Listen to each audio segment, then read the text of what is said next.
नमस्कार मेरे प्यारे दोस्तों, आज हम आप लोगों के साथ शुरू कर रहे हैं सेंटेंस इंप्रूवमेंट का एक सेकंड लेक्चर। मेरे प्यारे दोस्तों, इस लेक्चर में आप लोगों के लिए सबसे आसान क्वेश्चंस भी हम लोगों ने उठाए हैं, जिसमें हमने एमटीएस को भी उठाया है, सीएचएसएल को भी उठाया है और उसके पैरेलल और भी क्वेश्चंस उठाए हैं। और दोस्तों फिर धीरे धीरे क्वेश्चंस को ग्रेड अप करते हुए हम लेवल अप करते हुए जाएंगे, ठीक है।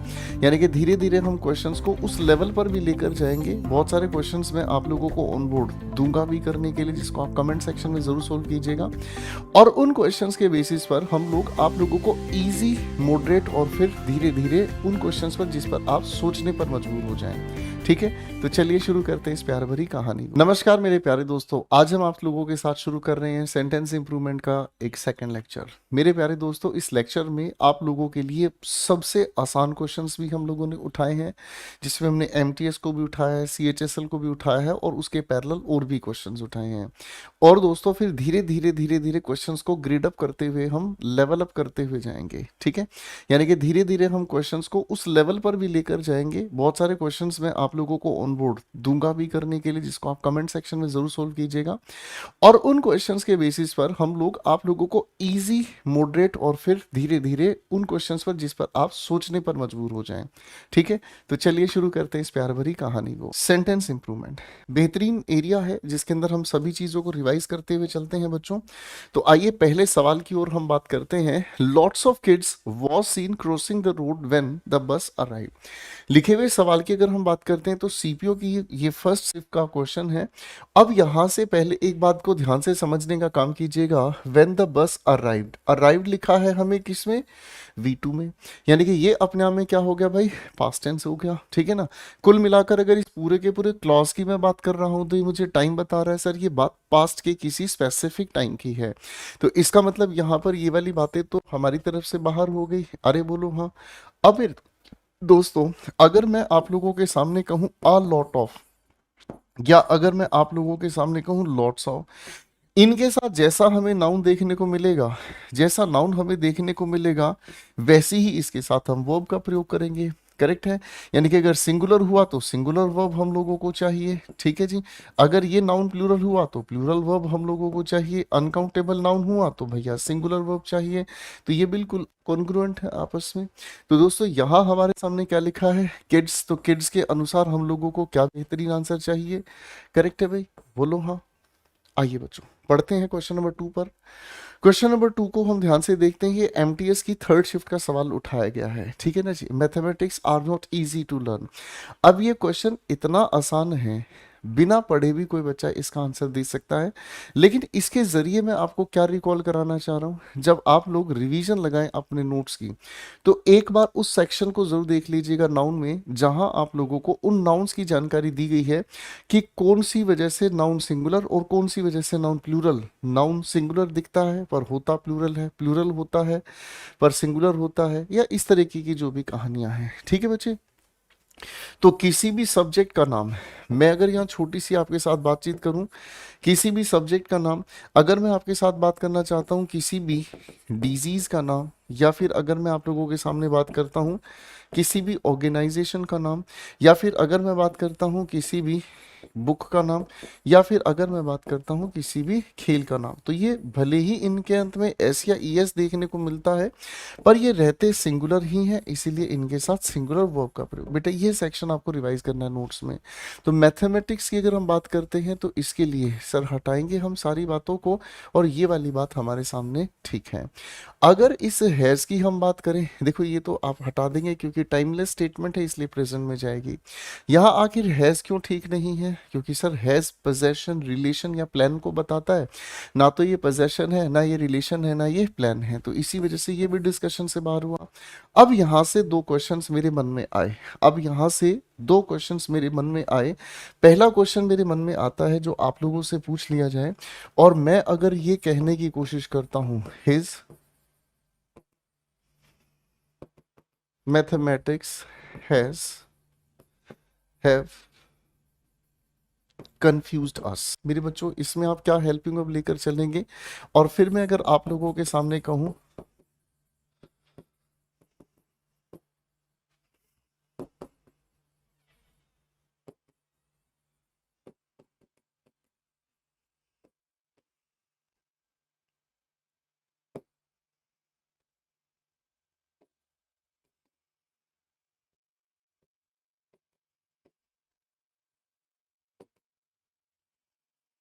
तो ये हमारे सामने दो क्वेश्चन है जिनके आंसर्स आपको कमेंट सेक्शन में देने हैं। ठीक है बच्चों, आइए क्वेश्चन नंबर 3 पर काम करते हैं। Rashmi works at the hospital, don't she. देखिए बच्चों, यहाँ सब्जेक्ट वर्ब एग्रीमेंट के नाते आप लोगों का थोड़ा थोड़ा क्वेश्चन टैग भी मैं रिवाइज करवा देता हूं। हालांकि क्वेश्चन टैग को लेकर हम निश्चित है अलग एक आप लोगों के साथ प्यार भरी बात करेंगे। किसी भी लिखे हुए सेंटेंस का क्वेश्चन टैग बनाने की क्या तरीका बताया बेटा। सेंटेंस अगर हमारे सामने पॉजिटिव लिखा हुआ है तो क्वेश्चन टैग में हम नेगेटिव कॉन्ट्रैक्शन की बात करते हैं। अगर सेंटेंस हमारे सामने नेगेटिव है तो हम क्वेश्चन टैग के अंदर सीधा सीधा क्या हेल्पिंग ऑफ यानी कि पॉजिटिव क्वेश्चन टैग को फ्रेम कर देते हैं। हाँ कि ना, जैसा हमारे सामने सब्जेक्ट है वैसा ही हम उसके लिए प्रोनाउन यूज करते हैं। जो हमारे सामने यहाँ पर टेंस यूज हुआ है उसी टेंस के अनुसार हम यहाँ पर हेल्पिंग वर्ब का प्रयोग करते हैं। दैट्स वेरी सिंपल, बोलो हाँ। अब दोस्तों इस सवाल की अगर हम बात करते हैं वर्क्स, वर्ब की सिंगुलर प्रेजेंट फॉर्म हमारे सामने यूज हुई है। तो क्वेश्चन टैग बनाने के लिए देखो शी तो सभी जगह पर लिखा है, तो हमें यहाँ पर क्या चीज चाहिए, ज्यादा कुछ नहीं, पॉजिटिव के लिए नेगेटिव कॉन्ट्रैक्शन, और यही हमारे सामने बात बनती है। करेक्ट है, बोलो हाँ। ठीक है बेटा, एक छोटा सा सवाल, चलिए ऐसा ही एक और सवाल आप लोगों के सामने है। You have a lot of coconut trees in your village. अब देखिए हमने बहुत आसान मान लिया क्वेश्चन टैग को, लेकिन एग्जामिनेशन आपको डैमेज करता है, कंफ्यूज करता है, परेशान भी करता है। सीपीओ मेंस का क्वेश्चन है ये। अब यहाँ लिखा है you have a lot of coconut trees in your village, don't you. आप इसके लिए क्वेश्चन टैग क्या करेंगे, आपके लिए समझने की कोशिश करनी है भाई। किसी भी सब्जेक्ट के बाद अगर हैज, हैव या हेड की अगर हम बात करते हैं और इसके बाद पोजेशन, रिलेशन या कोई भी प्लान बताया जाता है, तो क्वेश्चन टैग के लिए जो भी हेल्पिंग वर्ब यहाँ है इसी को हम हेल्पिंग वर्ब के नाम पर हैज, हैव या फिर हेड, इसी के साथ हम लोग कॉन्ट्रैक्शन लगाकर आगे प्रोनाउन का यूज करते हैं। करेक्ट है। तो अब इस लिखे हुए सेंटेंस में अगर क्वेश्चन टैग पॉजिटिव के लिए हमें नेगेटिव की तरफ जाना है तो दोस्तों हमारी तरफ से करेक्ट आंसर जो बनता है वो बनता है सी फॉर चाइना। करेक्ट है। तो इसको थोड़ा सा आप ध्यान रखिएगा। इसी के साथ साथ मैं आपके लिए दो क्वेश्चंस, छोटे छोटे नन्हे नन्हे दो सवाल आप लोगों के लिए लिख कर दे रहा हूं।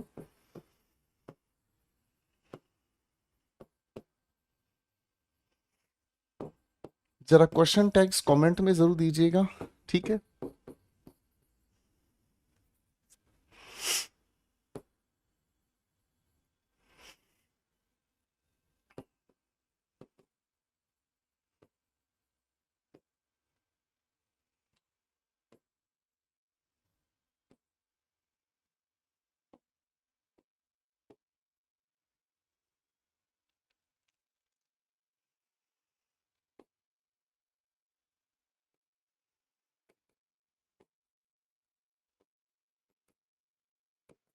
चलिए थोड़ा सा क्वेश्चन आपके लिए घुमाया है, बनाकर दिखाइएगा, कमेंट सेक्शन में जरूर जवाब दीजिएगा।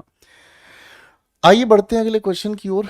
अगला क्वेश्चन हमें क्या कहता है, if I hand her a flower, अगर मैं उसको एक फ्लावर देता हूं एंड से गिव इट टू ममा, और इसको मम्मी को देना, she take it to her mother. ठीक है जी, तो इसमें कोई भी दिक्कत नहीं है। अगर हम ऑब्जर्व करने की कोशिश करते हैं तो यहाँ हमारे सामने क्या है, आई के साथ V1 का यूज होना, इसका मतलब ये हमें समझाता है ये प्रेजेंट इंडेफिनिट की बात कही है। ठीक है ना जी।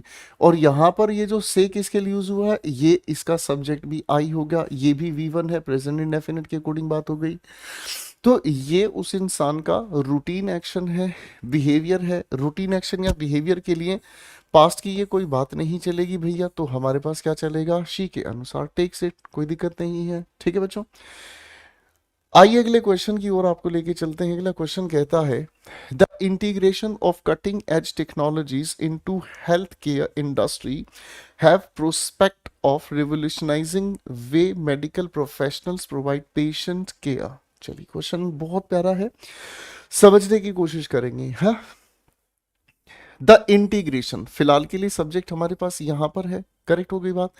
अब इस ऑफ जो कि अपने आप में कुछ और नहीं, एक प्रेपोजिशन है, प्रेपोजिशन के बाद ये हमारे सामने क्या है, ऑब्जेक्ट हो गया, है ना।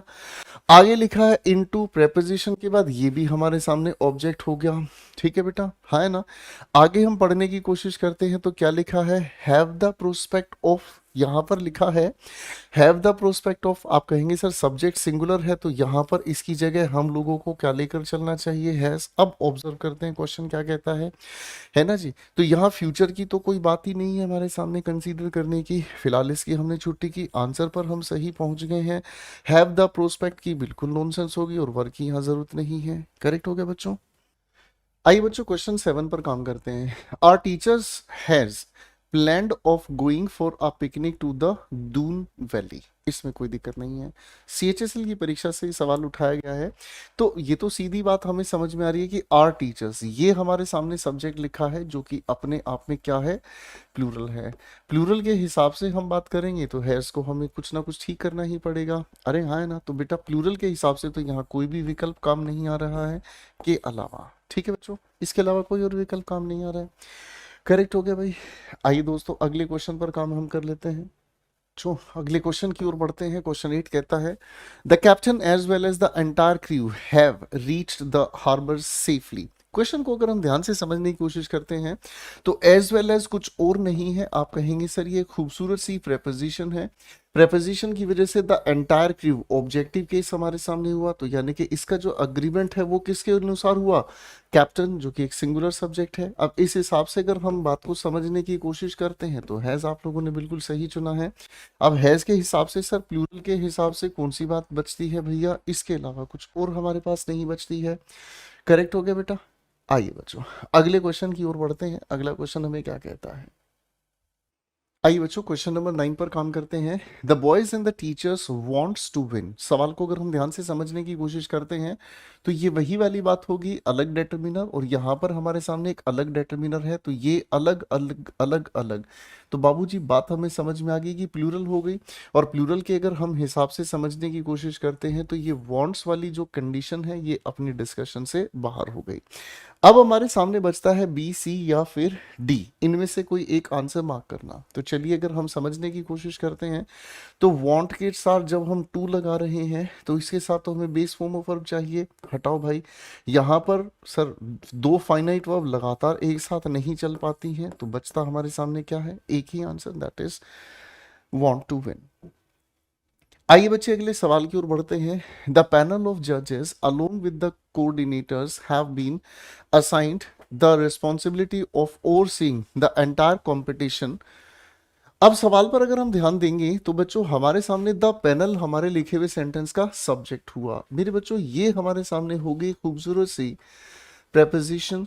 आप कहेंगे ऑफ जजेस, ये हमारे प्रेपोजिशन का ऑब्जेक्टिव केस हो गया। आगे अगर हम समझे अलोंग विद, तो ये हमारी क्या होगी बाबू, प्रेपोजिशन हो गई। प्रेपोजिशन के बाद द कोऑर्डिनेटर्स फिर से ऑब्जेक्ट हो गया। इसका मतलब सारी बात को छोड़कर पैनल ही हमारे लिखे हुए सेंटेंस का सब्जेक्ट है। और इस लिहाज से अगर हम समझने की कोशिश करते हैं तो ये हैव तो अपने आप में चैलेंज हो गया। अब बेटा हैव को छोड़कर हमें सिंगुलर की ओर आना है, ये भी गया ये भी गया, हैज बीन असाइनिंग और हैज बीन असाइंड। अब देखो ये खूबसूरत सवाल है। यहाँ पर आप लोगों को अपने प्रीवियस लेक्चर्स को देखना होगा कि जब हम किसी एक्टिव वॉइस की बात करते हैं तो डूअर ओरिएंटेड होता है एक्टिव वॉइस, और जब हम पैसिव वॉइस की बात करते हैं तो ये अपने आप में कुछ और नहीं मेरे बच्चों, नॉन डूअर ओरिएंटेड होता है। नॉन डूअर का मतलब क्या हुआ, ये ऑब्जेक्ट ओरिएंटेड होता है, इसमें ऑब्जेक्ट लिखी हुई वर्ब का रिसेप्शन होता है। तो भाई अगर रिसेप्शन या रिसीवर की हम बात करते हैं तो आप क्या कहेंगे, पैनल ऑफ जजेस ने क्या किया है, ड्यूटी को असाइन किया है, ठीक है ना, assign the responsibility overseeing the entire competition. तो आप कहेंगे सर अगर पैनल ऑफ जजेस ने ये ड्यूटी असाइन की है तो आपके दिमाग में ये आएगा सर असाइन किसको की है, ये तो यहाँ पर मेंशन ही नहीं किया गया, इसका मतलब उनको असाइन किया गया है। तो जो किया गया है तो उस पॉइंट ऑफ व्यू से ये रिसीवर ऑफ एन एक्शन हो गए, और रिसीवर ऑफ एन एक्शन के लिए हमें पैसिव वॉइस की बात करनी पड़ेगी। आइए बालक बढ़ते हैं क्वेश्चन 11 की ओर। The group of researchers as well as the project leaders were discussing various innovative approaches to the problem during the conference. ठीक है जी, लिखे हुए सवाल पर आते हैं हम। द ग्रुप अपने आप में क्या है, सिंगुलर है। प्रेपोजिशन के बाद ये ऑब्जेक्ट, प्रेपोजिशन के बाद ये ऑब्जेक्ट, कहानी आगे छोड़ दीजिएगा। अब अपने क्वेश्चन पर हम आते हैं। द ग्रुप के अकॉर्डिंग हमें सिंगुलराइज करना होगा, इसके लिए जब हम इसको सिंगुलराइज कर रहे हैं, यानी कि जब हम इस पॉइंट को सिंगुलराइज कर रहे हैं, तो सिंगुलराइज करने का मतलब वर बीइंग हमारी तरफ से डिस्कशन से बाहर हुआ। अब वॉज डिस्कसिंग एक पॉइंट है, हैड डिस्कस्ड एक पॉइंट है, तो इन दोनों में से जो भी हमें आंसर चाहिए बच्चों, हमें वो आंसर चाहिए जो टेंस के अकॉर्डिंगली अग्री कर जाए, है ना। तो जो रिसर्चर्स हैं, blank various innovative approaches to the problem during the conference. अब ध्यान से समझने की कोशिश कीजिएगा, ये जो लिखा हुआ ना ड्यूरिंग द कॉन्फ्रेंस, यानी कि कॉन्फ्रेंस चलते हुए, कॉन्फ्रेंस चलते हुए उन्होंने ये काम किया, तो इसका मतलब the action was on going, ठीक है ना जी। एक्शन कॉन्टिन्यूस है, और जहां पर एक्शन हमारे सामने कॉन्टिन्यूस की बात कर रहा है, तो वहां पर हमारे पास इसके अलावा कोई और अच्छा सुंदर प्यारा आंसर नहीं बनता है। अरे क्वेश्चन भाग गया। क्वेश्चन 12 पर आते हैं बच्चों, आइए देखते हैं क्या कहता है। The latest edition of the guidelines in addition to the new amendments are made available to all employees for reference. चलिए, बहुत बेहतरीन सवाल है हमारे सामने। द लेटेस्ट एडिशन, पहले तो यहां तक की बात को हम पकड़ते हैं। ऑफ के बाद ये लिखा object, sir in addition to prepositional phrase है। द न्यू अमेंडमेंट्स, ये भी हमारे सामने प्रेपोजिशन का ऑब्जेक्ट हुआ, तो लेटेस्ट एडिशन के अकॉर्डिंग हमें कंसीडर करना है इस चीज को। अब लेटेस्ट एडिशन के अकॉर्डिंग हम इसको कंसीडर करते हैं, तो हमें यहाँ पर सिंगुलराइज करना होगा। आर मेड अवेलेबल, पैसिव अपनी जगह सही है, लेकिन बाबू सिंगुलराइज करना होगा। तो सिंगुलराइज करने के लिए हमारे सामने इतनी सी बात काफी होगी, ठीक है बच्चे। आइए अगले क्वेश्चन की ओर हम बढ़ते हैं। क्वेश्चन 13 हमें कहता है the pair of shoes along with the accessories were misplaced somewhere in the warehouse during the inventory count. ठीक है जी, हमारे सामने लिखा है द पेयर ऑफ शूज। यहां पर मुझे एक छोटी सी बात आप लोगों को समझानी होगी बच्चों। क्या समझना है, ध्यान से समझिएगा। अगर हम शूज की बात करते हैं, तो ये हमेशा प्लूरल की तरह यूज करता है, ठीक है जी। ये कैसा नाउन है, करेक्ट है। हम अगर इसको नाउन सिंगुलर बनाने की कोशिश करें, तो शूज तो हमारे सामने यूं का यूं है, हमने इसके साथ एक ऑफ लगाकर हमें ये पता है कि शूज का अपना एक जोड़ा है, तो हम इसको अ पेयर ऑफ शूज कह देंगे, ठीक है ना जी। अगर एक की जगह दो हो जाए, तो आप कहेंगे सर यहाँ पर फिर हम टू पेयर्स ऑफ शूज कहकर काम चला देंगे। मैं कहूंगा बेटा ये भी आपने बिल्कुल सही कह दिया, इसमें भी कोई दिक्कत नहीं है। ये भी आपने बिल्कुल सही कह दिया, इसमें भी कोई दिक्कत नहीं है। अरे हाँ, है ना, ठीक है। इसी से एक तीसरी बात और हमें समझनी है। कायदे से ये क्या है बेटा, नाउन है। अगर इसी शूज को मैं किसी अन्य नाउन से पहले लिखने की कोशिश कर दूं, तो आप समझ लीजिएगा ये जो शूज है ना, ये होता यूज सिंगुलर है, और ये बन जाएगा अपने आप में नाउन मॉडिफायर, ठीक है ना जी। ये बन जाएगा अपने आप में नाउन मॉडिफायर, करेक्ट है। जैसे अगर मैं आपके सामने कहूँ शू मेकर, मैं अगर आपके सामने कहूँ शू डिजाइन, तो पेपर आप लोगों से यही कंफ्यूजन फिर से पूछ लेता है, कह देता है शूज शॉप कहकर, तो आप कहेंगे सर बात में थोड़ी सी गड़बड़ है, ठीक है। तो द पेयर ऑफ शूज सिंगुलराइज किया गया है। अब सिंगुलराइज करने की अगर हम बात कर रहे हैं, तो ये तो सभी चीजें अपनी जगह फेल हुई, यही करेक्ट आंसर हमारे सामने ओके हो गया, ठीक है बेटा। यही आंसर हमारे सामने बिल्कुल साफ सुथरा हो गया है, कोई इशू नहीं। आइए क्वेश्चन नंबर 14 पर काम करते हैं। Neither the CEO nor the board members has provided a clear strategy for the upcoming fiscal year. Physical का मतलब फाइनेंशियल। अब मेरे बच्चों ध्यान से समझिएगा, पेयर कंजंक्शन हमें एक प्यारी सी बात समझाता है कि अगर नीदर के साथ हम नोर जोड़ते हैं, ठीक है। हालांकि मैं कॉन्सेप्ट आपको पिछली लेक्चर में बता चुका हूं, आप इसका जरूर ध्यान रखिएगा, पेपर इससे रिलेटेड आपको क्वेश्चन फंसाता है, ठीक है ना। इन चारों पेयर की खूबसूरती ये है मेरे बच्चों कि जो भी इनके साथ लिखा हुआ हमें सब्जेक्ट नजर आता है, अब इसी सब्जेक्ट के अनुसार आने वाली हेल्पिंग वर्ब का अग्रीमेंट हमें देखने को मिलता है। अब एक छोटा सा सवाल मैं आप सभी के सामने लिख रहा हूं, इसको जरूर बनाकर दिखाइएगा, कमेंट सेक्शन में जरूर आंसर लिखने की कोशिश कीजिएगा, ठीक है।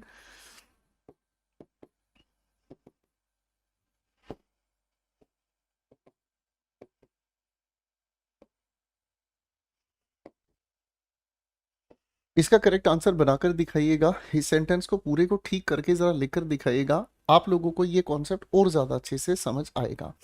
अब मेरे बच्चों अगर बात को हम ध्यान से समझते हैं, तो neither the CEO nor the board, sir nor के साथ जो लिखा है बोर्ड मेंबर्स, इसी के अकॉर्डिंग अग्रीमेंट हम लाएंगे, तो हमें चाहिए प्लूरल भैया, ठीक है ना जी। ये बात अपनी जगह समझ आ रही है ना।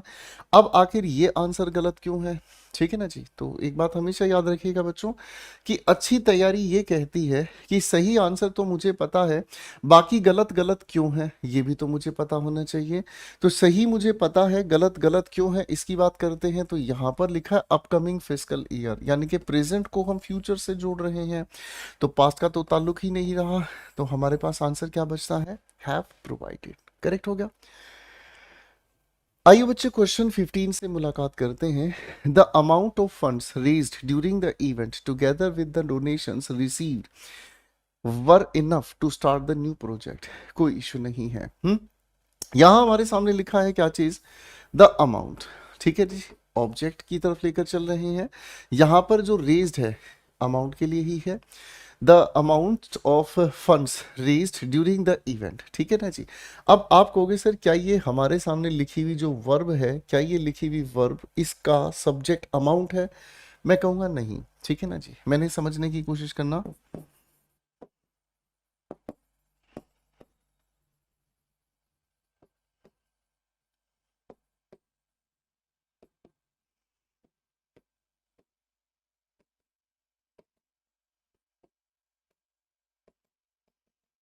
अब इस लिखे हुए सेंटेंस को समझने का काम करना, तभी आपको लॉजिकल तरीके से समझ आएगा। द किंग हमारे लिखे हुए सेंटेंस का सब्जेक्ट है, बोलो हाँ, ठीक है।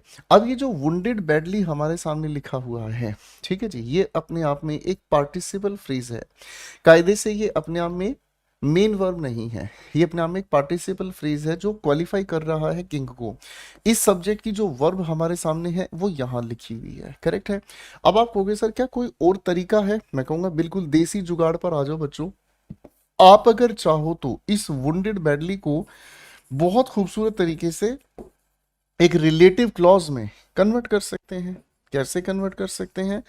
हु वॉज वुंडेड बैडली, ठीक है ना जी। तो अगर आप चाहो तो इसी लिखी हुई स्टेटमेंट को चाहो तो वापस कन्वर्ट कर सकते हैं एक रिलेटिव क्लॉज में, जो इस लिखी हुई थर्ड फॉर्म ऑफ वर्ब को पैसिव वॉइस करके यहां पर आप लोगों के सामने लिख कर दिया जा सकता है। तो यहां पर जो रेज्ड ड्यूरिंग लिखा हुआ है ना बेटा, रेज्ड ड्यूरिंग द इवेंट, ठीक है ना जी। तो ये हमारे सामने जो लिखी हुई बात है ये अपने आप में एक रिलेटिव क्लॉज जो कि पैसिव वॉइस में लिखा हुआ था, पैसिव वॉइस में लिखा हुआ, इसी को हम लोग अगर चाहें तो कॉन्ट्रैक्ट करके एक छोटे से फ्रेज में भी कन्वर्ट कर सकते हैं, पार्टिसिपल फ्रेज में, ठीक है जी। Together with the donations received, ठीक है ना, डोनेशंस भी रिसीव्ड हैं, ठीक है जी, कोई बात नहीं। अब ये रिसीव्ड है किस पॉइंट ऑफ व्यू से लिखा गया अब आप समझ गए हैं। तो अमाउंट ऑफ फंड्स वर, यहाँ अमाउंट के लिहाज से अगर हम इस क्वेश्चन को फ्रेम करते हैं तो हमें क्या कहना होगा बेटा, हमें कहना होगा सर सिंगुलर की तरफ जाएंगे, ये भी गया ये भी गया, पास्ट की बात हमारे सामने जचेगी। आप कहोगे सर लिखी हुई बातचीत में अगर हम पास्ट का कोई देखें तो पास्ट हमारे सामने हैड बीन, मोर पास्ट की तरफ तो नहीं जा रहा है, तो सिंपल पास्ट की तरफ हम इसे आराम से लेकर जा सकते हैं, ठीक है। इसे हम सिंपल पास्ट की तरफ आराम से लेकर जा सकते हैं। Question 16, every one of the proposals submitted have been rejected by the evaluation committee without much consideration।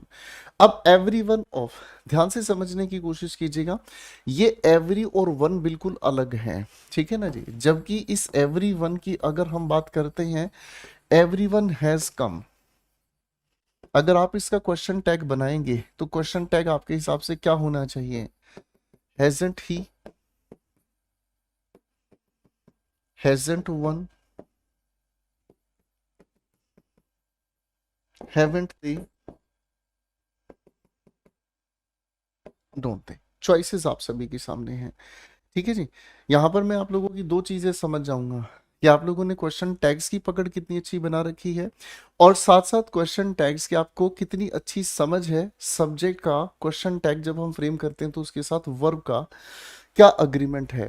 तो यहाँ एवरीवन, प्रति एक की बात कही है प्रोपोजल में से, तो वहां पर हैव बीन को हम सिंगुलराइज करेंगे। सिंगुलराइज करने की बात हमारी तरफ से कौन सी बेहतर है? खत्म, बात खत्म, ठीक है बच्चे। क्वेश्चन 17 पर आ जाएंगे। The media together with some influential public figures were instrumental. अगर हम मीडिया की बात कर रहे हैं तो मीडिया दो तरीके से काम कर सकती है। ध्यान से समझिएगा, मीडिया एक ऐसा शब्द है, दो तरीके से काम करता है। पहला तो इसका अर्थ है जिसे हम कहते हैं सोर्स, ठीक है ना। और सोर्स का मतलब हमें समझ में आ गया कि ये मीडियम का प्लूरल हमारे सामने क्या बनता है बेटा, मीडिया, यानी कि बहुत सारे जिसमें स्रोत हैं, साधन हैं, ठीक है। अब इस मीडिया की अगर हम बात करते हैं बेटा, इस मीडिया की अगर हम बात करते हैं तो एक मीडिया हमारे घर पर है जिसे हम लोग कहते हैं भैया टीवी, यानी कि जो एक इंफॉर्मेशन का सोर्स है। क्या आप मेरी बात समझ रहे हैं? एक इंफॉर्मेशन का सोर्स है वो मीडिया, जिसमें आप टीवी, आप मोबाइल, आप इंटरनेट, आप बहुत सारी चीज़ों को जोड़ सकते हैं। ऐसे मामले में हम इसको सिंगुलर की तरह ही लेकर चलते हैं। The media, together with some influential public figures, were instrumental in shaping public opinion। तो यहाँ किसकी बात कही गई है? आप यहाँ पर बात कर रहे हैं जो हमारे जनसंचार की जानकारी देने वाले हैं। तो सिंगुलर की तरफ आ जाएंगे भैया, आ जाएंगे तो बात ही खत्म हो गई। करेक्ट है जी। Come to the next question we have. The series of unfortunate events, along with the management's decisions, has led to a massive decline in stock prices. Nice question we have. The series. अब आप कहोगे sir series कैसा noun है, पहले ये बताएंगे। जब हम सीरीज की बात करते हैं बच्चों, तो सीरीज अपने आप में सिंगुलर कैटेगरी का नाउन है, ठीक है जी। कैसा नाउन है बेटा? सिंगुलर कैटेगरी का नाउन है। ये तो हो गई हमारे सामने सबसे पहली बात, करेक्ट है। The series of unfortunate events along with the management's decisions has led to a massive decline in stock prices, ठीक है। बेटा इस हिसाब से बिल्कुल सीधा हमारे सामने जवाब हो गया है। यहाँ पर वर लीडिंग अपनी जगह गलत हुआ, हेड लेड। पास्ट की कोई कंसीडरेशन यहाँ पर है? आप कहेंगे सर पास्ट तो कोई कहने की सेंस नहीं है। तो हमारे सामने क्या कहने की जरूरत है बेटा, इसमें कोई भी इंप्रूवमेंट की जरूरत नहीं है, ठीक है बेटा, इसमें कोई भी इंप्रूवमेंट की जरूरत नहीं है। अगर कोई क्वेश्चन हमारे सामने ऐसा आ जाए जिसके अंदर हम लोगों को ये महसूस हो कि सर ये अपने आप में ही नो इंप्रूवमेंट है, कोई एरर इसमें नहीं है, तो हमारे लिए चैलेंज हो जाता है कि इसके बारे में क्या ही सोचा जाए, है ना। तो ऐसे में आपको कॉन्फिडेंट रहना है अपनी जो भी पढ़ी हुई थियरीज हैं। आइए बच्चों क्वेश्चन 19 पर काम करते हैं। The results of the survey along with the follow up studies has indicated a positive trend in customer satisfaction levels. कोई इशू नहीं है। रिजल्ट्स हमारे सामने लिखे हुए सेंटेंस का सब्जेक्ट हुआ और ये सारा का सारा हमारे सामने प्रेपोजिशन का ऑब्जेक्ट होता जा रहा है, ठीक है बेटा। अब क्वेश्चन पर अगर हम काम करते हैं तो हैज इंडिकेटेड हमारे सामने जो लिखा है, तो बेटा रिजल्ट्स के अकॉर्डिंग हम लोगों को प्लूरल कंसीडर करना होगा। प्लूरल के हिसाब से हमारे सामने ये दोनों बातें गलत हो गई। अब हमारे सामने लिखे हुए सेंटेंस में वर के साथ इंडिकेटिंग और हैव के साथ इंडिकेटेड पॉइंट ऑफ व्यू को अगर ऑब्जर्व करने की कोशिश करते हैं तो कॉन्टिन्यूस एक्शन हम केवल तभी यूज करते हैं जब हम किसी ऑनगोइंग एक्शन को बताना चाहते हैं। पास्ट कॉन्टिन्यूस तभी वैलिड है जब पास्ट के समय पर कोई चीज जो ऑनगोइंग थी, यानी कि पास्ट के समय पर कोई ऐसा एक्शन जो एक प्रोसेस को समझा रहा है। यहाँ तो बात क्या हो गई, रिजल्ट्स, और रिजल्ट्स क्या है, रिजल्ट्स हमारे सामने फाइनल आउटकम देखने को मिल रहा है। तो इस पॉइंट ऑफ व्यू के अकॉर्डिंग हम लोगों को कॉन्टिन्यूटी बताने की जरूरत नहीं है। ये बच्चे क्वेश्चन 20 पर काम करते हैं। क्वेश्चन 20 क्या कहता है, a large number of students as well as the faculty members. मेरे बच्चों बिल्कुल सीधा जवाब है, ये तो हमारे सामने डिस्कशन से बाहर हुआ, ठीक है जी। अब अ लार्ज नंबर ऑफ का भी रेल खत्म। तो आप जानते हैं कि ये वाली कहानी तो पिछले सेशन में बताई गई है। हमारे पास सब्जेक्ट के नाम पर क्या बैठा है, स्टूडेंट्स। अब स्टूडेंट्स के अकॉर्डिंग प्लूरल हमें उठाना है। स्टूडेंट्स के अकॉर्डिंग हमें जब प्लूरल उठाना है तो प्लूरल कौन सा बेहतर होगा भाई? आप कहेंगे सर ये तो हमारे से बाहर हुआ और ये भी बाहर हुआ। Have been involve in the, क्या लिखा है बेटा, have been involve in the fund raising campaign held on campus. आप हैव बीन इन्वॉल्व की तब बात करते हैं जब यहाँ पर कोई भी हमारे सामने प्रेजेंट का कंटेंट बताया गया हुआ। ऐसी सिचुएशन में जब इम्प्रूवमेंट पर हम काम करें, ऐसे सिचुएशन में जब इम्प्रूवमेंट पर हम काम करें तो कुछ और नहीं, रिलेटिव इम्प्रूवमेंट पर हम काम करते हैं कि भाई ये हमारे सामने सिंगुलर से प्लूरल लेकर जाते हैं। टेंस की आर्गुमेंट हम यहाँ पर नहीं कर पाते हैं क्योंकि टेंस को लेकर ये एग्जैक्टली नहीं पता चलता है कि ये किस कॉन्टेक्स्ट में कहा गया। बस ज़्यादा दूर जाने की बजाय हम सिर्फ इतना ध्यान दे सकते हैं कि ये जो लिखा है ना मेरे बच्चों, हेल्ड इन ऑन कैंपस, ये हमें समझाता है क्या चीज़, आप कहेंगे विच वॉज हेल्ड ऑन, बस इतना सा ही आप कह सकते हैं। उस पॉइंट ऑफ व्यू को देखकर जस्टिफाई है कि हम ए फॉर एप्पल को ही यहाँ पर इसका आंसर मार्क कर दें। आई बच्चे क्वेश्चन 21 पर काम करते हैं। Neither the data NOR the conclusions, तो बेटा नोर द कंक्लूजन्स के अकॉर्डिंग प्लूरल हमें चाहिए, नोर द कंक्लूजन्स के अकॉर्डिंग प्लूरल हमें चाहिए। ठीक है जी, अब देखो, अब ध्यान से समझने का काम करेंगे। Nor the conclusions were accurate enough, ठीक है, to support the hypothesis presented in the research. कोई बात नहीं, आप ध्यान से समझने की कोशिश करेंगे। यहाँ पर शब्द लिखा है हमारे सामने हाइपोथेसिस, केयरफुली इस चीज को ऑब्जर्व करने की कोशिश कीजिएगा। हाइपोथेसिस की अगर हम सिंगुलर की बात करते हैं तो हाइपोथेसिस यहाँ पर है, अगर आप इसी को ही प्लूरल की तरह लेकर जाते हैं तो हाइपोथेसिस का प्लूरल यहाँ पर है। तो आप कहेंगे सर बात तो प्लूरल की जा रही है, तो कंक्लूजन को सिंगुलर करने की तो कोई सेंस है नहीं। कंक्लूजन्स यहाँ पर प्लूरल लिखा है, नज़दीक जो बैठा है वो प्लूरल के हिसाब से ही हमारे सामने जाना चाहिए। तो ये भी गया, ये भी गया, इम्प्रूवमेंट हम करेंगे ही करेंगे, है ना जी। तो हमारे सामने क्या लिखा है, वर एक्यूरेट एंड इनफ, ठीक है ना जी, were accurate and enough. Common sense लगाने की कोशिश अगर हम करें तो एडजेक्टिव के बाद हम इनफ का यूज करते हैं जब हम इसको एडवर्ब की तरह यूज करते हैं, ठीक है ना जी, अरे हाँ है ना। और हम इसी इनफ का एडजेक्टिव की तरफ यूज तब करते हैं जब हमारे सामने इसी के ठीक बाद हमें देखने को क्या मिले, नाउन देखने को मिले।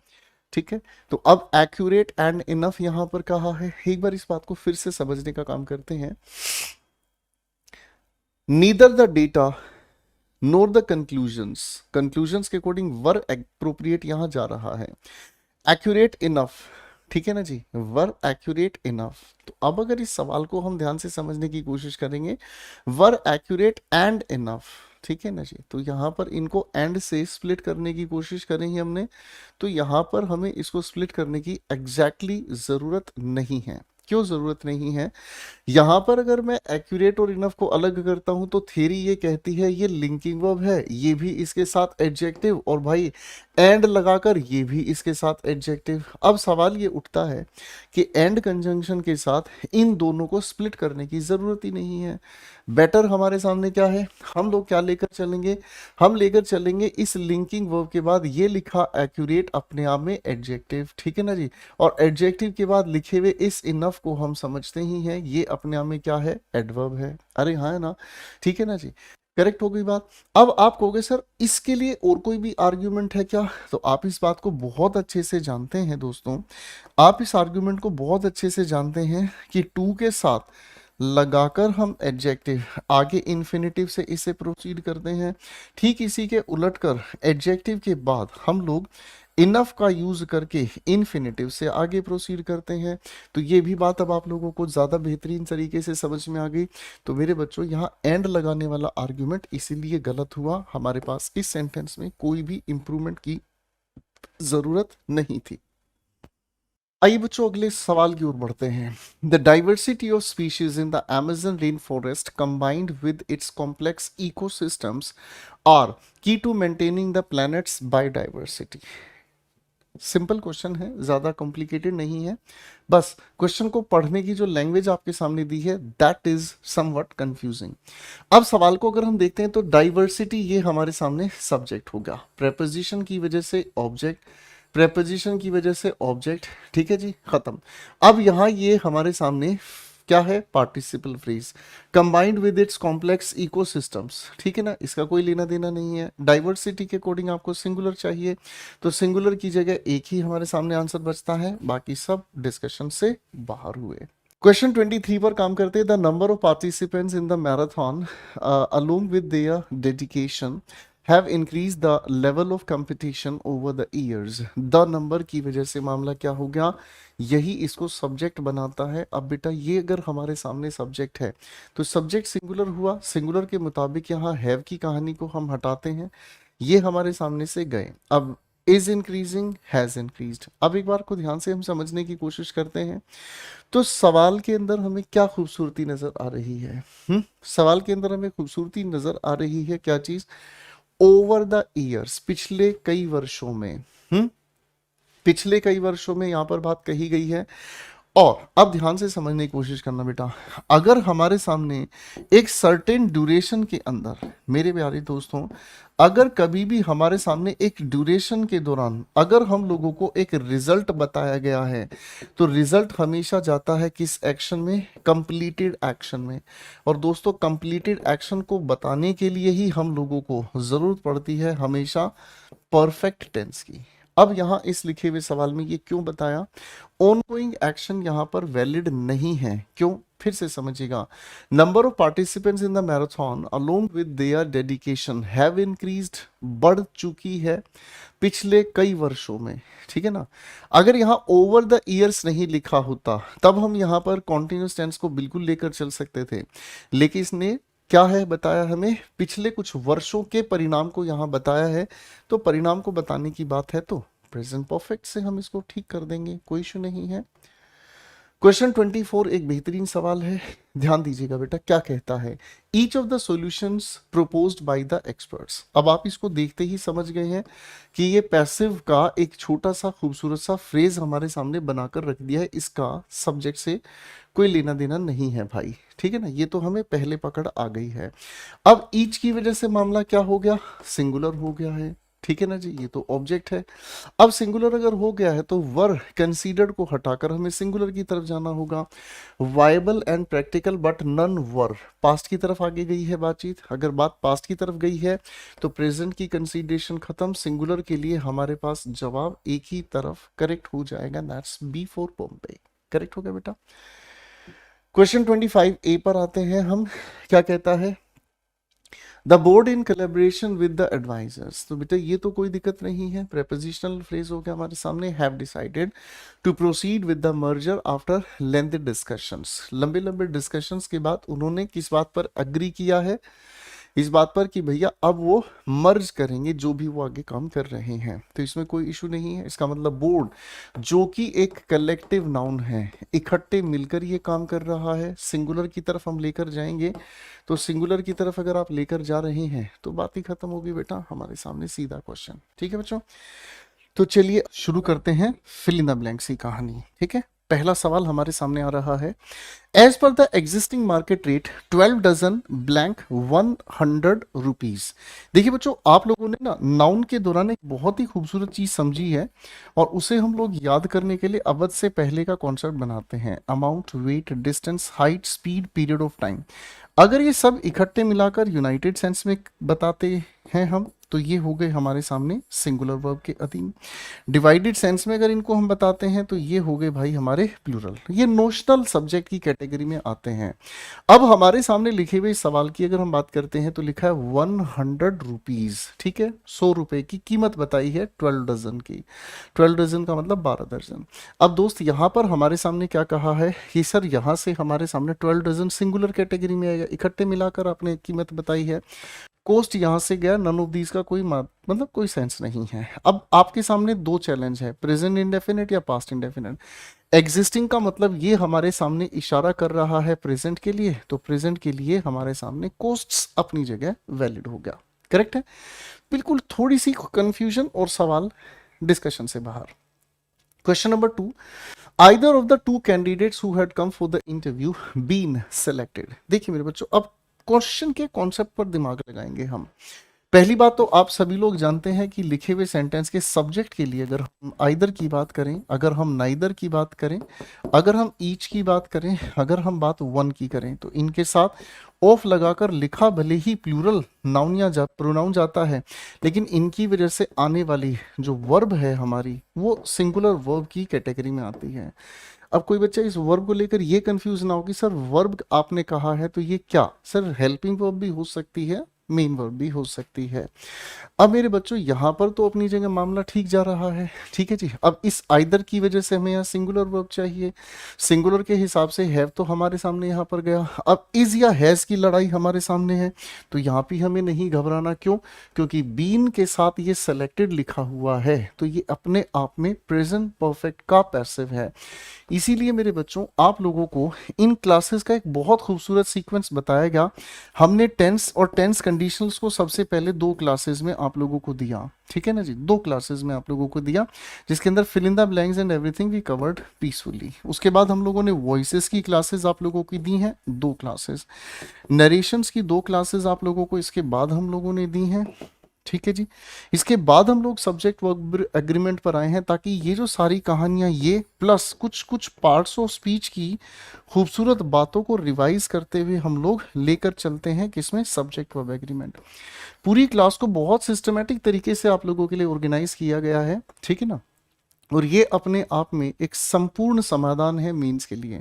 आप चाहे सीपीओ की तैयारी कर रहे हैं, चाहे सीएचएसएल की, और सीजीएल तो हमारा टारगेट है ही, तो हर एक क्लास में आप लोगों को यहाँ से भरपूर मदद मिलेगी। आराम से, प्यार से हर चीज को समझते हुए चलेंगे, ठीक है बच्चों। और भटकाव आपको कहाँ लेकर जा सकता है वो आपकी चॉइस है, ठीक है बच्चों। तो हमारे पास वैलिडेट करने का तरीका है हर एक सीक्वेंस को, ठीक है बच्चे। आइए क्वेश्चन नंबर 3 पर काम करते हैं। Every man, women and child. Sir इन सभी के लिए जो डिटरमिनर एवरी है ना, यही निर्धारित करता है कि जो भी बात आ रही है वो हमारे सामने क्या आनी चाहिए, सिंगुलर कैटेगरी की वर्ब। अब यहां लिखा हुआ है गिवन। अब गिवन ने यहां लड़ाई कर दी। क्या लड़ाई कर दी सर? गिवन के हिसाब से देखो, ये हैव तो हमारे सामने से गया, आर हमारे सामने से गया, तो हमारे पास एक ही प्यारी खूबसूरत बात बचती है, वो क्या है? आप कहेंगे सर सिंगुलर के हिसाब से वॉज के साथ थर्ड फॉर्म लिखना, ये पैसिव फ्रेम कर देता है। कट। चलिए बच्चों क्वेश्चन नंबर 4 पर काम करते हैं। As soon as winter sets in, जैसे ही सर्दी शुरू होती है क्या होता है? आइए देखते हैं इसमें कहानी क्या कहना चाहती है। यहां लिखा none of the above. Sir ये ऑप्शन पेपर में दिए गए हैं, कोई भी बच्चा ये ना सोचे कि सर क्या मतलब इस तरह की भी गलतियां कराई जा रही हैं पेपर में। आप अगर रिसेंट एग्जाम्स के क्वेश्चंस देखेंगे तो फिल द ब्लैंक्स में ये उलझन आपको दी गई है, तो इसमें डरना नहीं है, आप इस पॉइंट ऑफ व्यू को समझ के चलिएगा। तो भाई नन ऑफ दीज तो नहीं, हम इसमें कुछ ना कुछ तो फिल करेंगे, क्योंकि यहां इस लिखे हुए सेंटेंस में हमारे सामने सब्जेक्ट नहीं है। आप कहोगे सर सब्जेक्ट नहीं है, लाना पड़ेगा भाई, क्योंकि दूसरा सेंटेंस है। यहां हमारे सामने ये टाइम क्लॉज है, ठीक है, जिसका सब्जेक्ट है और ये इसकी वर्ब है। तो एज सून एज के साथ हमें एक दूसरा स्टेटमेंट भी चाहिए जो इसी का सीक्वेंस बताएगा, रिजल्ट बताएगा। तो यहां हमें एक सब्जेक्ट और वर्ब का एग्रीमेंट तालमेल बैठाना है। अब मेरे बच्चों कहानी को ध्यान से हम समझने का काम करते हैं। सर द नंबर अगर सब्जेक्ट की तरह चुनोगे तो यहां आर आना गलत है, टेंस भी अपनी जगह गलत है, ठीक है जी। सर जो भी हमारे सामने लिखा हुआ है अमाउंट, तो अमाउंट हम तब यूज करते हैं, क्वांटिटी हम तब यूज करते हैं जब ऑफ के साथ हमारे सामने अनकाउंटेबल नाउन लिखा हुआ हो, वो अलग बात है, इसके साथ हम द लगा लेते हैं। नंबर का हम ए या एन के साथ तब जिक्र करते हैं। देखिए बच्चों ये चीज आप लोगों के सामने ए या द के साथ हम जिक्र करते हैं, ये बात आप लोगों को डिफरेंट अच्छा बताया है। नंबर ऑफ के साथ हम जो लिखने का काम करते हैं वो होता है हमेशा प्लूरल काउंटेबल नाउन। तो मेरे प्यारे नटखट भाइयों, यहां पर हमारे सामने द अमाउंट लिख देना गलत हो गया, तो ये भी बाहर हुआ। एक ही बचता द नंबर ऑफ टूरिस्ट, और इसकी वजह से हम सिंगुलर लेकर जा रहे हैं, इंक्रीजेस। और आप लोग यहां पर कहेंगे सर प्रेजेंट इंडेफिनिटी क्यों आया? तो आप कहेंगे सर ये एक फ्रीक्वेंट एक्शन है जो हर सर्दी के आसपास हमें देखने को मिलता है, और हर फ्रीक्वेंट एक्शन को, रिपीटेड एक्शन को, रूटीन एक्शन को प्रेजेंट इंडेफिनिट में हम बताते हैं। आइए बच्चों क्वेश्चन नंबर 5 पर काम करते हैं। The soldiers deployed in the town, जिनको आपने टाउन में डिप्लॉय किया है वो soldiers restraint and handle the situation peacefully.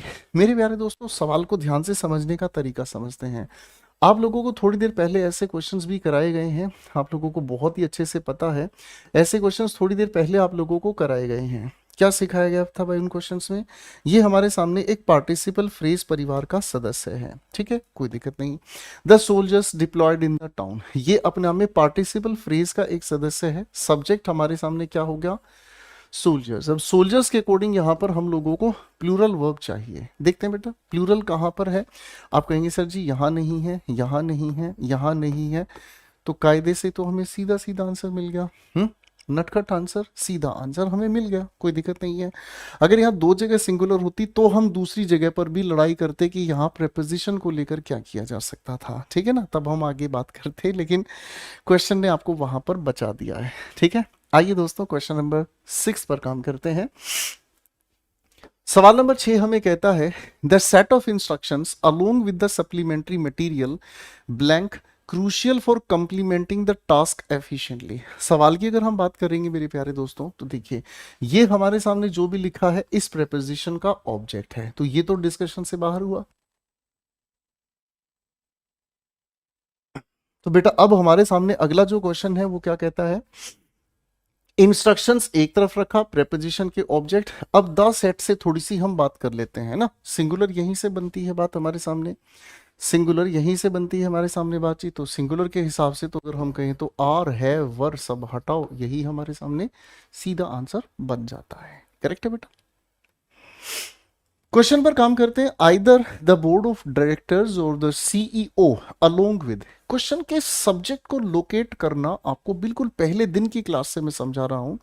बहुत सारे स्टूडेंट्स ये पूछते हैं कि सर मेंस के लिए हमें कौन से टॉपिक पर सबसे पहले काम करना चाहिए। सर आप मुझसे अगर ये कहोगे ना टॉपिक, तो मैं टॉपिक की जगह आपको सजेस्ट करूंगा कि लिखे हुए किसी भी सेंटेंस में एरर, इंप्रूवमेंट, फिलअप्स पर अगर आप काम कर रहे हैं तो आपको सब्जेक्ट और वर्ब लोकेट करना सीखना चाहिए। सब्जेक्ट और वर्ब का क्या आपस में रिलेशन है, डूअर है, नॉन डूअर है, receiver of an action and everything. अब दोस्तों ध्यान से समझिएगा, either the board of directors, और के साथ ये लिखा हमारे सामने सब्जेक्ट बैठ गया है। तर्क इसका हमने पिछले किसी क्वेश्चन में डिस्कस कर लिया है। प्रेपोजिशन के बाद ये हमारे सामने ऑब्जेक्टिव केस हो गया। अब द सीईओ के अनुसार आपको सिंगुलर आना होगा। सर सिंगुलर के लिए आप यहां से भी बाहर हुए, यहां से भी बाहर हुए। अब दोस्तों ए या सी में से हमें एक के साथ अपने आंसर को बैठाना है, ठीक है। Responsible for ensuring that quarterly financial reports which were due last month blank submitted by the. तो आप कहेंगे responsible for ensuring that, that हमारे सामने क्या हो गया, कंजंक्शन। सब्जेक्ट क्या है, क्वार्टरली फाइनेंशियल रिपोर्ट्स। रिपोर्ट्स हमारे सामने क्या है, आप कहेंगे सर ये हमारे सामने हो गया प्लूरल। ये हमारे सामने क्या होगा बेटा, प्लूरल हो गया, ठीक है। अब प्लूरल के बाद यहां ये एक रिलेटिव क्लॉज है, विच वर ड्यू लास्ट मंथ। ये रिलेटिव क्लॉज है, यहां से यहां तक इसका कोई ताल्लुक नहीं है।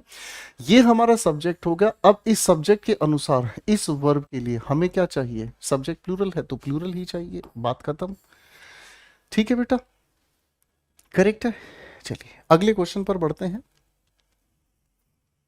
Question number 8 we have not only the policy regarding data privacy but also the measure, क्या लिखा है, measures implemented to protect user information blank under scrutiny। सवाल को ध्यान से हम समझने की कोशिश करते हैं। तो नॉट ओनली बट ऑल्सो भी इसी परिवार का सदस्य है, नॉट ओनली बट ऑल्सो भी इसी परिवार का सदस्य है। अगर लिखे हुए दो अलग अलग सब्जेक्ट्स इसके साथ जुड़े हुए हैं तो नियरेस्ट के अनुसार ही हम आने वाली हेल्पिंग वर्ब या मेन वर्ब का अग्रीमेंट तैयार करते हैं। तो मेरे नटखट बच्चों, नॉट ओनली द पॉलिसीज, अब नॉट ओनली के साथ द पॉलिसीज, ये हमारे सामने सब्जेक्ट 1 है। आगे हमारे सामने ये जो लिखा हुआ है ना बच्चे, रिगार्डिंग डेटा प्राइवेसी, ये इस प्रेपोजिशन का ऑब्जेक्ट है, हटाओ। बट ऑल्सो के साथ ये हमारे सामने सब्जेक्ट 2 है, यही कायदे से हमारा असली सब्जेक्ट बनने का काम करेगा, ठीक है जी। यहां है मेजर्स। आप कहोगे सर ये इंप्लीमेंटेड क्या है, सर ये वही है आपका participle phrase to protect user information. Measures के अकॉर्डिंग यहां आपको वर्ब की आवश्यकता है। अब बेटा यहां मेजर्स का मतलब है सॉल्यूशंस, प्लूरल होने की वजह से ये भी बाहर हुआ, ये भी बाहर हुआ। अब इन दोनों में से एक बात बनेगी, इन दोनों का डिसीजन लेते हैं। आप लोगों को पिछली क्लासेस में मेरे नटखट बच्चों ये सवाल बताया गया है कि देयर के अनुसार हम किसी भी हेल्पिंग वर्ब या मेन वर्ब का यूज नहीं करते, तो बेचारा एडवर्ब है, इन्वर्जन की वजह से पहले बैठा है, सब्जेक्ट इसके बाद आने वाला है। इसके अनुसार हमें हेल्पिंग वर्ब मेन वर्ब का अग्रीमेंट चाहिए। तो देयर के बाद लिखा है बीन मल्टीपल इंस्टेंसेस। ये क्या है? आप कहोगे सर हमारे सामने लिखा हुआ सब्जेक्ट है जो कि अपने आप में कौन से परिवार से है? प्लूरल। प्लूरल के होने की वजह से ये गया, तो हमारे पास आंसर बी फॉर बॉम्बे बचता है। क्वेश्चन को देखने का तरीका सीखना है और कुछ नहीं। पढ़ा तो आपने पहले से ही, प्रीलिम्स के लिए बहुत कुछ है। अगर नहीं भी पढ़ा है आपने तो एक ही चीज आपने नहीं पढ़ी है, वो है वोकैबुलरीज। बोलो हाँ। वोकैबुलरीज के लिए मैं आपको टॉप 50 टॉप 100 नाम की एक सीरीज दे रहा हूं अपने यूट्यूब चैनल पर, इंग्लिश विद गोपाल वर्मा पर। आप उसे जाइए, देखिए और अपनी वीडियो को वही 1.5 की स्पीड से रिकॉर्डेड फॉर्मेट में ही इसलिए दे रहा हूं बच्चों, क्योंकि लाइव फॉर्मेट में ना बच्चों को बहुत टाइम वेस्ट होता है। ठीक है, तो उसको आप जरूर देखिएगा, मेहनत अच्छी लगे तो उसे शेयर जरूर कीजिएगा। ठीक है बच्चों, आइए बच्चों क्वेश्चन नंबर 9 की बात करते हैं। The principles of the new policy coupled with its complex guidelines, आगे लिखा है difficult for employees to follow. ज्यादा मुश्किल नहीं है ये बात समझनी कि यहाँ पर जो कपल्ड विद कॉम्प्लेक्स गाइडलाइंस है, ये सब आपका पार्टिसिपल फ्रेज है। प्रेपोजिशन का ये ऑब्जेक्ट है, यानी कि जो हमारा सब्जेक्ट है वो कहाँ बैठा है? प्रिंसिपल्स, सिद्धांत कहते हैं दोस्तों इसे। अब यहाँ ये प्लूरल होने की वजह से सिंगुलर वाली चॉइसेस हमारी तरफ से बाहर हो गई। ठीक है जी। अब अगर हम समझने की कोशिश करें तो इसमें हमें क्या बेहतर ऑप्शन लगता है? पास्ट में लेके जाएं या फिर इसे हम प्रेजेंट में लेके जाएं, ये एक खूबसूरत उलझन है। अब दोस्तों यहां हमारे सामने है the principles of the new policy coupled with its complex guidelines. ठीक है ना, जिसके अंदर इसकी गाइडलाइंस भी हैं। डिफिकल्ट एम्प्लॉयज के लिए हुई, to follow without proper training, बिना ट्रेनिंग के। अब यहां इस न्यू पॉलिसी हम एक छोटा सा सजेशन लेकर चल सकते हैं कि ये इन एम्प्लॉयज के लिए प्रेजेंट में बड़ी मुश्किल है लागू करने के लिए, तो हम लोग इससे बेहतर आंसर नहीं मार्क कर सकते। पास्ट का कोई यहाँ हिंट नहीं है, तो पास्ट वाले टेंस की तरफ हम इसकी वर्ब को नहीं लेकर जा सकते। आइए बच्चों क्वेश्चन नंबर 10 पर काम करते हैं। The set of guidelines that blank distributed last week along with the supplementary documents that the department head blank requested blank missing from the office. बेहतरीन सवाल है और बहुत खूबसूरत तरीके से इस सवाल में आपके लिए कंफ्यूजन डाली गई है। क्वेश्चन को ध्यान से समझते हैं। देखिए मेरे बच्चों, पहली बात तो ये कि ये जो गाइडलाइंस है ये इसका एंटीसीडेंट नहीं है। ये एंटीसीडेंट पर अगर हम आते हैं तो द सेट, ये हमारे सामने कैसा होगा बाबू? सिंगुलर हो गया। अब ये सिंगुलर हो गया तो इसका मतलब यहां पर भी हम लोगों को कैसी वर्ब चाहिए भाई? आप कहेंगे सिंगुलर वर्ब चाहिए सर जी। तो सिंगुलर वर्ब के लिए अगर हम इन दोनों की बात करें तो ये तो गए छुट्टी पर। ठीक है, आगे लिखा हुआ है distributed last week along with the. अब इस अलोंग विद को अगर आप ऑब्जर्व करेंगे तो आप कहेंगे सर अलोंग विद आपने हमें समझाया है कि ये एक प्रेपोजिशन है। प्रेपोजिशन के बाद ये जो लिखा हुआ हमारे सामने 10 सप्लीमेंट्री डॉक्यूमेंट्स हैं, ये ऑब्जेक्टिव केस हो गया। यहां आगे that the department head, singular होने की वजह से दोनों तरफ हैज अपनी जगह आ रहा है। ठीक है, अब यहां हमारे सामने डिपार्टमेंटल हेड के साथ हम लोगों ने हैज लगाया रिक्वेस्टेड। आप कहोगे सर इसका क्या रोल है? मैं कहूंगा बेटा इसमें तो कोई टेंशन की बात नहीं है। क्यों टेंशन की बात नहीं है? क्योंकि यहां पर ये पूरा का पूरा एक रिलेटिव क्लॉज है। किसके लिए रिलेटिव क्लॉज? इस डॉक्यूमेंट्स के लिए है। ठीक है ना जी, है ना। हम किसी भी सब्जेक्ट के साथ भी रिलेटिव क्लॉज का प्रयोग कर सकते हैं। हम किसी भी लिखे हुए सेंटेंस में ऑब्जेक्ट के लिए भी रिलेटिव क्लॉज यूज कर सकते हैं। ये दोनों बातें अपने आप में वैलिड हैं। अब हमारे सामने सवाल उठता है कि सर ये जो मिसिंग फ्रॉम द ऑफिस है इसका सब्जेक्ट कहाँ है? आप कहोगे इसका सब्जेक्ट कहाँ है सर? अगर सब्जेक्ट को हम ढूंढने जाएंगे तो मेरे बच्चों ये तो रिलेटिव क्लॉज था, यानी कि ये इस लिखे हुए सब्जेक्ट की हेल्पिंग वर्ब नहीं डिसाइड कर पा रहा है। आगे हमने देखा अलोंग विद प्रेपोजिशन का ऑब्जेक्ट है, तो ये भी यहां पर कोई वर्ब नहीं लेकर आ रहा है। आप कहेंगे सर ये फिर से रिलेटिव क्लॉज है जो इसकी एक्सप्लेनेशन हमें दे रहा है। अब हमारे पास बचता क्या है दोस्तों? अब हमारे पास कुछ और नहीं बचता, इसका सब्जेक्ट एग्जैक्टली यही है और इसी वजह से हम सिंगुलर वाले रास्ते पर चल पाए। यहां पर एक बहुत ही बेहतरीन सवाल, बहुत ही बेहतरीन कंफ्यूजन दी थी। सब्जेक्ट को लोकेट करना सीखना हमें जरूर चाहिए। क्वेश्चन 11 पर काम करते हैं। Neither the statistics collected from the field work nor the reports that blank submitted by the research team blank conclusive enough to support the hypothesis that the number of endangered species in the region blank decreasing. आइए ध्यान से समझने की कोशिश करते हैं। तो पहले इस सवाल पर काम करते हैं हम। The number of endangered species, the number हमारे लिखे हुए सेंटेंस का सब्जेक्ट है जो डिमांड करता है यहां जो भी वर्ब आए वो किस परिवार से आए, आप कहेंगे सिंगुलर परिवार से आए। तो बाबूजी यहां आर वाली जो चॉइसेस हैं इनको हम लोगों ने फिलहाल के लिए छुट्टी पर भेज दिया, ठीक है। अब मेरे बच्चों अगर हम इस नीदर की बात कर रहे हैं, ठीक है ना जी, अब नीदर के साथ हम लोगों ने स्टैटिस्टिक्स को जोड़ा, collected from the field work, ये पूरा का पूरा हमारे सामने क्या है बेटा, ये पूरा का पूरा हमारे सामने पार्टिसिपल फ्रेज हो गया है इसके लिए, ठीक है। आगे लिखा है नोर और ये लिखा द रिपोर्ट्स। द रिपोर्ट्स की अगर हम बात कर रहे हैं तो द रिपोर्ट्स का ये हमारे सामने रिलेटिव क्लॉज शुरू हुआ, दैट ब्लैंक सबमिटेड, ठीक है ना। अब ये दैट किसको रिलेट कर रहा है, रिपोर्ट्स को। इसी की वजह से प्लूरल हमें चाहिए, दोनों तरफ हमारे सामने प्लूरल है, कोई दिक्कत नहीं है। दैट आगे लिखा है बेटा क्या, are submitted by the researcher team. अब मेरे बच्चों हम लोगों को यहां क्या चाहिए, इसी रिपोर्ट को हम सब्जेक्ट बनाकर चल रहे हैं, किस वर्ब के लिए, किस वर्ब के लिए, इस वर्ब के लिए सब्जेक्ट बनाकर चल रहे हैं। तो ये तो रिपोर्ट्स प्लूरल के अनुसार जाएगा, ये गलत हुआ। आंसर हमारे सामने बेहतरीन हो गया है, दैट सी फॉर चाइना, ठीक है जी। क्वेश्चन को ऐसे आप ब्रेकअप करके जरूर समझने की कोशिश कीजिएगा, ठीक है बेटा। आइए क्वेश्चन 12 पर चलते हैं। Each of the members of the committee, along with the chairman, blank expected to review the documents that provided earlier blank this week and give their recommendations by the end of the day. कोई issue नहीं है। सवाल के अंदर relative clause भी फंसा रखा है, सवाल के अंदर हम लोगों के जो लिखा हुआ है इसके अंदर असली सब्जेक्ट को भी घुमाया हुआ है। आइए देखते हैं क्या कहानी होनी चाहिए इसको ठीक करने की, ठीक है ना जी।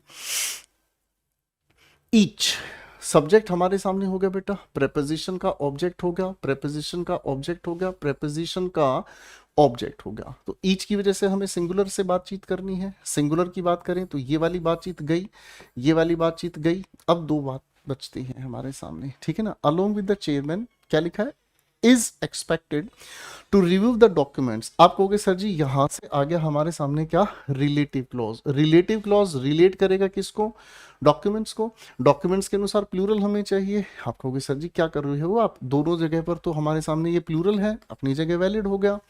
आगे हम देखते हैं तो क्या लिखा हुआ है हमारे सामने, earlier this week and blank give their recommendations by the end of the day.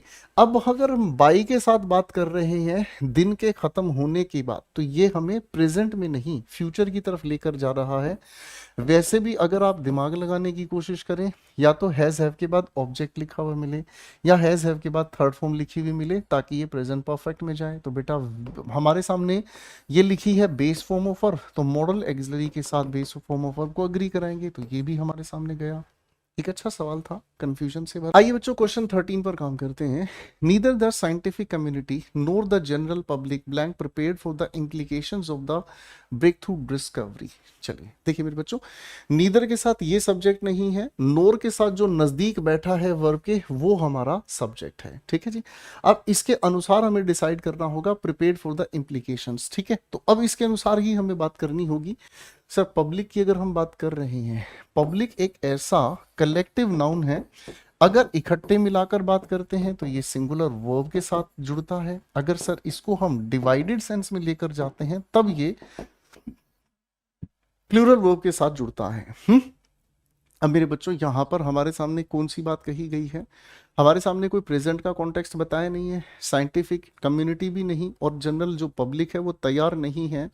Implication किस चीज के इम्प्लीकेशन के लिए, ये इम्प्लीकेशन के लिए तैयार नहीं है। तो बेटा सिंगुलर लेकर जाना है तो यही हमारे सामने है, बाकी सभी प्लूरल हैं, ठीक है बच्चों। आइए बच्चों क्वेश्चन 14 की तरफ चलते हैं।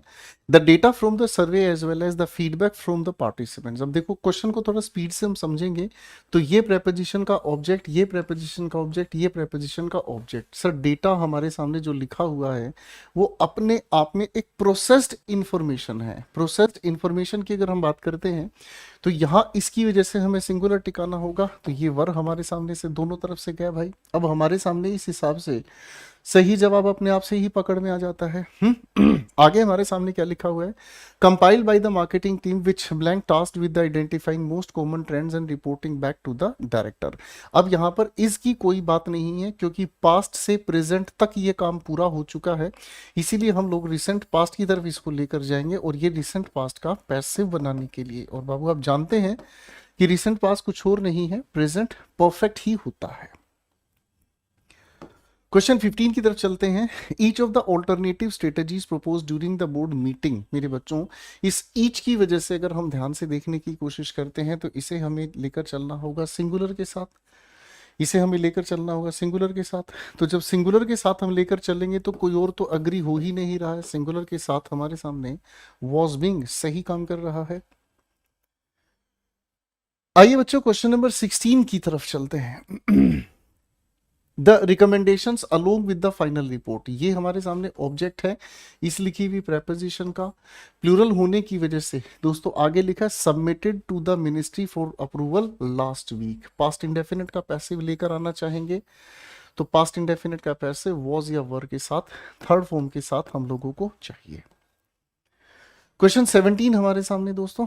क्वेश्चन 17 क्या कहता है, the data that researchers compiled along with the supporting. बाबू ये हमारे सामने पूरा रिलेटिव क्लॉज है, ये प्रेपोजिशन का ऑब्जेक्ट हो गया, तो डेटा अपने आप में सिंगुलर है, क्योंकि ये अपने आप में एक प्रोसेस्ड डेटा, प्रोसेस्ड इंफॉर्मेशन को बताने का काम कर रहा है। तो यहाँ हमारे सामने प्रोवाइड कहना तो गलत हो गया, बात चल सकती है। आगे हम देखते हैं insight into the studies findings but the conclusions. अब कंक्लूजन्स प्लूरल होने की वजह से, यहाँ पर प्लूरल की वजह से बात सही होगी भैया। क्वेश्चन 18 हमारे सामने क्या कहता है, आइए देखते हैं। आ सीरीज ऑफ इंपॉर्टेंट डिसीजंस, तो सीरीज अपने आप में कुछ और नहीं सिंगुलर है ना जी, तो वर वाली कहानी फाइनल हटा दीजिएगा। आगे हमारे सामने लिखा है क्या, नन ऑफ द रिकमेंडेशंस। क्या लिखा है, नन ऑफ द रिकमेंडेशंस। आगे लिखा officially approved by the end of the session. अंत में कोई भी, यानी कि कोई भी का मतलब एक भी रिकमेंडेशंस यहां पर पास नहीं हुई हैं, तो फिर दोनों तरफ सिंगुलर ही रख देंगे हम। जब कोई भी पास नहीं हुआ तो not even a single one. आइए दोस्तों क्वेश्चन 19 की तरफ चलते हैं। क्वेश्चन 19 हमें क्या कहता है, no sooner blank the results of the final audit blank then. अब आप नो सूनर का यहां पर लेकर चलेंगे इन्वर्जन, कोई दिक्कत नहीं। आगे हम बढ़ने की कोशिश करते हैं, तो ये हमारे सामने लिखा है then the companies shares. Observe कीजिएगा मेरे बच्चों, यहां पर अगर हम ध्यान से समझने की कोशिश करते हैं, हैज बीन अनाउंस्ड, तो यहाँ बिगिंस, सर ये प्रेजेंट परफेक्ट, यहाँ प्रेजेंट इंडेफिनिट का कोई लेना देना ठीक नहीं है, मीनिंग नॉनसेंस बन जाता है, ठीक है ना, ओके। हेड आगे लिखा है बीन अनाउंस, कोई दिक्कत नहीं, तो सर यहाँ पास्ट के साथ V1 का ताल्लुक ठीक नहीं है, फाइन। यहाँ प्रेजेंट है और यहाँ प्रेजेंट, सर बात तो ऊपर वाली ही गड़बड़ हो गई, यहाँ तो पैसिव की कंसीडरेशन गलत हो गई थी, है ना। अब यहाँ पर रिजल्ट्स को अनाउंस किया ही जाएगा, पैसिव कंसीडरेशन ही हम लोगों को चाहिए थी, तो हमारे पास हैड बीन अनाउंस और बिगन पास्ट में ही सीक्वेंस होना चाहिए। ये मोर पास्ट होने की वजह से पास्ट परफेक्ट का पैसिव है, और ये लेटर ऑन पास्ट, यानी कि जिसे हम लोग कहते हैं प्रीसीडेंट, बाद में हुआ पास्ट, पास्ट इंडेफिनिट से बताना वाजिब हुआ। तो इसके लिए बेहतरीन आंसर C4 चाइना। क्वेश्चन 20 पर आते हैं बेटा, क्या कहता है, each of the employees including those who blank recently promoted blank required to complete their training sessions before they can begin to implement the new procedures that. बाबू यहाँ से आइडिया कुछ कुछ प्रेजेंट की तरफ लेकर हमें जा रहा है। अब हम सवाल को समझने का काम करते हैं, तो हमें यहाँ पर समझ में आया ईच सिंगुलर के लिए काम कर रहा है, ठीक है जी, हाँ है ना। ईच आगे हम समझने की कोशिश करते हैं, इंक्लूडिंग दोज। सर दोज की हमारे सामने क्या बात हो गई है, each of the employees including those, उनको भी यहां पर कहा गया है हु ब्लैंक रिसेंटली प्रोमोटेड, जिनको अभी हाल फिलहाल में प्रोमोट किया गया है, require to complete their training sessions, उनको भी अपनी ट्रेनिंग सेशंस को पूरा करना ही पड़ेगा before they can begin to implement the new procedures that blank being introduced. ठीक है जी, अब यहाँ इस दैट का रिलेशन यहाँ पर हो गया और बीइंग इंट्रोड्यूस्ड ये पैसे बताने का काम कर रहा है। अब इस हिसाब से दोस्तों अगर हम चलेंगे तो प्रोसीजर्स प्लूरल है, प्लूरल के मुताबिक यहाँ पर एक ही बैठा है, आगे कुछ सोचने की आवश्यकता ही नहीं है, हाँ ना। अगर मैं यहाँ पर आप लोगों के सामने आर लिख दूं तो आपको कि बिल्कुल सही जा रहा है गुरुजी, क्यों? क्योंकि ये प्रेजेंट कॉन्टिन्यूअस का अपने आप में ही एक पैसिव वॉइस भी तो है, ठीक है ना। आप हेल्पिंग वर्ब का, मीन वर्ब का भी तो एक एग्रीमेंट स्टडी करेगी ना मेरे भाई, ठीक है। आइए बच्चों अगले क्वेश्चन की तरफ चलते हैं। अगला क्वेश्चन क्या कहता है, आइए बच्चों क्वेश्चन शुरू करते हैं। 21 the manager should have informed about the changes in the project timeline but the information blank not conveyed to them in a timely manner. मेरे प्यारे दोस्तों ध्यान से समझने की कोशिश करें। आप लोगों को वॉइसेस की जो समझ है ना वो बहुत ज्यादा मदद करेगी। वॉइसेस की समझ के बगैर आप इस तरीके के क्वेश्चंस में अधिकतर फंसेंगे, क्योंकि डूअर और नॉन डूअर की जो नॉलेज है वो बहुत मदद करेगी। कैसे? आप अगर ध्यान से समझेंगे, यहां पर लिखा नॉट कन्वेड। अब आपको ये सोचना पड़ेगा कि यहां पर ये जो मेन वर्ब की थर्ड फॉर्म है ये किस खुशी में आई है। अब ध्यान से अगर हम देखने की कोशिश करते हैं तो हमें ये चीज समझ आती है क्या, ध्यान से समझना। द मैनेजर शुड हैव के साथ हमें थर्ड फॉर्म ऑफ वर्ब चाहिए, तो थर्ड फॉर्म ऑफ वर्ब यहां पर तो है नहीं भाई, हटा दिया हमने इसको। सर यहां पर शुड हैव के साथ बीइंग आएगा नहीं। मॉडल एक्सिलरी हमें ये समझाती है कि मॉडल एक्सिलरी के साथ हम हैव लगाकर, जो कि खुद में बेस फॉर्म ऑफ वर्ब है, इसके साथ थर्ड फॉर्म ऑफ वर्ब हम पास्ट अनफुलफिल्ड एक्शन को जस्टिफाई करने के लिए कहते हैं। तो शुड हैव बीन दोनों ऑप्शंस की कंसीडरेशन में आ गया। Informed about the changes in the project timeline but the information, आगे लिखा है not conveyed to them in a timely manner. तो अब यहां पर हम क्या कहने की कोशिश करेंगे, the information has not conveyed to them. आप कहेंगे सर यहां हैज नॉट कन्वेड अपनी जगह ठीक नहीं है, बात पास्ट की है तो पास्ट के अकॉर्डिंग वॉज नॉट कन्वेड। क्यों? क्योंकि अगर मैं हैज के साथ थर्ड फॉर्म लेकर चलता हूं तो मेरे दोस्तों यहां पर अधिकतर सेंटेंसेस में हमें इसका डूअर लिखा हुआ चाहिए, ठीक है ना। लेकिन इंफॉर्मेशन अपने आप में क्या है, नॉन डूअर, तो नॉन डूअर होने की वजह से पैसिव परिवार में जाना चाहिए।